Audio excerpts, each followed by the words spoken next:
Just absolutely awful news coming down as we kick off both March and the weekend, and that is that the legendary New York Dolls singer David Johansen has tragically passed away at 75 years old.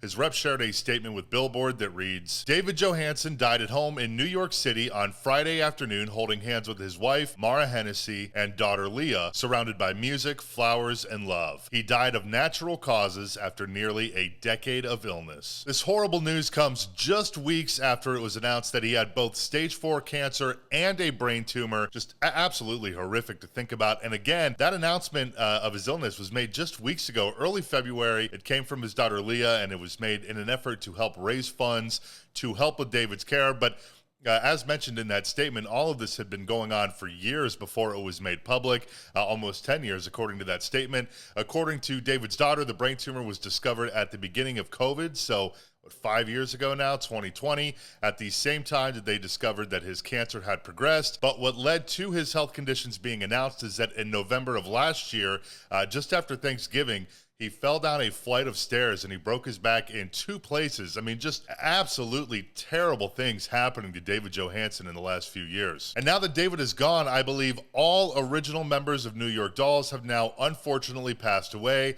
along with everyone on that legendary first album. Johnny Thunders, Arthur Kane, Rick Rivets, Sylvain, Jerry Nolan, a number of others, all now gone. If you can't tell, I'm a little too young to have grown up with the New York Dolls or even anywhere around that time, but I was a big fan of the band when I was a teenager. Was big into 80s rock bands. I still very much am. Motley Crue's always been my favorite band. And I would see these interviews back then with Nikki Sixx, and I would hear a lot about Johnny Thunders and David Johansen. Obviously, New York Dolls inspired the entire 80s glam look. So I went out and I bought the New York Dolls rock and roll compilation album. I got super into it. I also have the From Here to Eternity live bootleg box set. And then right around 2011, like I think it was right around the time I turned 16, I might have even still been 15. I don't know. I didn't drive yet. But there was a tour. It was Motley Crue, Poison, and the New York Dolls. I think it was called Glamageddon. And it was coming nearby, kind of nearby. It was like 3.5 hours away. And up to that point, my mom and I had went and saw Motley Crue every year. And so, of course, I wanted to go again.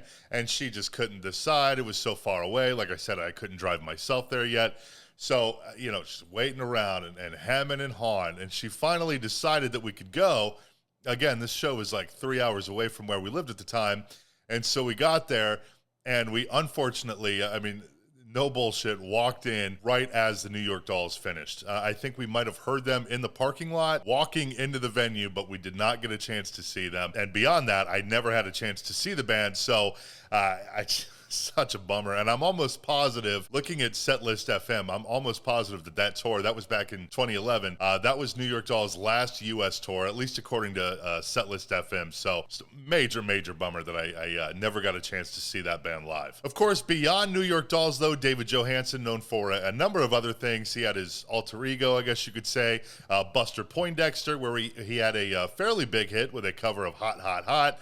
He had some solo albums, obviously some Buster Poindexter albums, some David Johansen and the Harry Smiths albums. And of course, he did some acting as well. He was in Scrooged with Bill Murray. He was also in Mr. Nanny with Hulk Hogan. He was in an episode of The Adventures of Pete and Pete. All sorts of stuff that he acted in over the years. And then just a few years ago, in 2020, there was the Martin Scorsese and David Tedeschi documentary about David called Personality Crisis, One Night Only. I have not had a chance to see it yet. I definitely need to. I've been meaning to since it came out. But I believe it's a concert. It was filmed in 2020 at Cafe Carlyle in New York City. There's a lot of interview footage, some new, I believe, a lot of archival footage from various well-known people that were associated with David over the years or knew him, including some of the New York Dolls guys. I think there's a few places that you can stream it online, but anyways, just absolutely horrible news to hear about. Very, very sad. David Johansen, such a major influence on so many different musicians and just such a phenomenal talent.